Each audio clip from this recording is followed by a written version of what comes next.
Good morning, everyone. So today I'm gonna talk about the pathophysiology of Parkinson disease as well as the class we're gonna use for Emma. So Emma is a 70 years old female who come to the neurologist by complaint of the rigidity, postural instability, bradykinesis.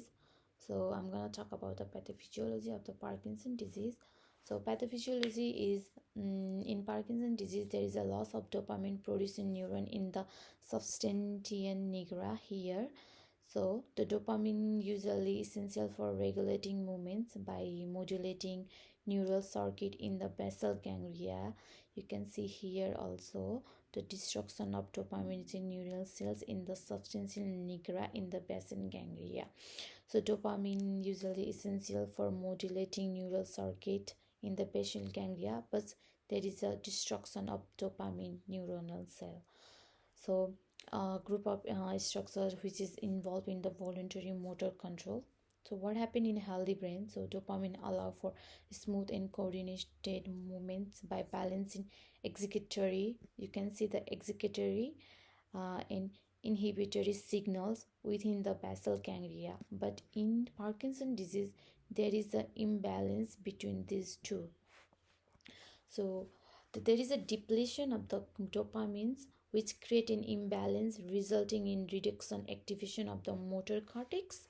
So and then that's lead to the motor dysfunction. So there is a presence of the Lewis bodies. So Lewis bodies means it's an abnormal deposit of a protein. So presence of Lewis bodies intracellular protein aggregates primarily composed of misfolded alpha synuclein. So these are found in the neurons of the substantia nigra and outer part of the brain. So alpha synuclein, it's a pre-sympathetic neural protein that is linked genetically and neuropathologically to Parkinson disease. So alpha synuclein is normally involved in synaptic functions, but in Parkinson disease it become usually in normal brain function. What happened? The alpha synuclein is normally involved in a synaptic function, but in Parkinson disease it's become misfold and form toxic aggregates. So by the spread of the toxic, these aggregates throughout the brain correlate with disease and progression. So it's progress the disease because it spread the aggregates of the toxic form. So loss of dopaminergic neurons affect GABAergic and glutamatergic transmission in the basal ganglia circuit, further contributing motor dysfunction. So reduced dopaminergic result in overacting of subthalamus nucleus and increased inhibition of the thalamus, and then which diminish the excitatory here drive to motor cortex, manifesting as bradykinesis and rigidity. As simple what happened in here is they lost the dopamine producing neurons, so that's why which is responsible for regulating movements. So in Parkinson disease they lost the dopamine producing neurons in substantia nigra, so that's why patient have involuntary movements. So presence of Lucy body like intracellular protein aggregates primarily composed of misfold alpha synthesis, it's a form toxic aggregates.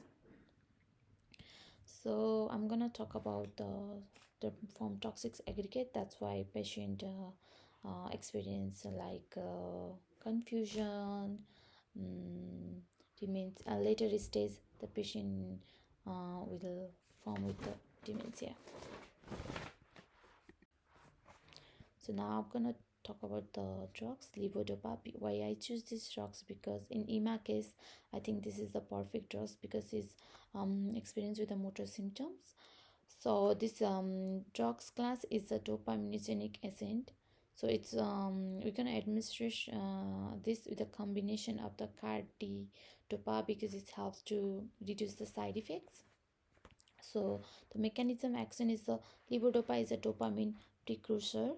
So it's a levodopa across the blood and brain barrier where it is converted into dopamine by the enzyme dopa decarbolase in the brain. So it increased dopamine level, helps restore the balance of neurotransmitter in the basal ganglia, alleviating motor symptoms such as bradykinesis, rigidity, tremor, and postural instability. By administering these drugs with the cardidopa, it inhibits dopa decarboxylases outside the brain, so levodopa is preserved until it reaches the brain. So this reduces peripheral side effects such as nausea and vomiting. So indication, we're gonna give to the patient who have the motor symptoms like EMA, like bradykinesis, rigidity, tremor, and postural instability. So relevant consideration. So motor symptom relapse. It's for EMA. It's present with the bradykinesis. So levodopa will be beneficial in elevating this symptom and improving her ability to walk and reduce fall. So dosing and side effects. Carefully managed dose for EMA is long-term use of levodopa can lead to motor complication like tachykinesis. So medication management, we monitor her motor fluctuation and consider therapies like dopamine agonist to reduce required levodopa dose and minimize side effects. Thank you.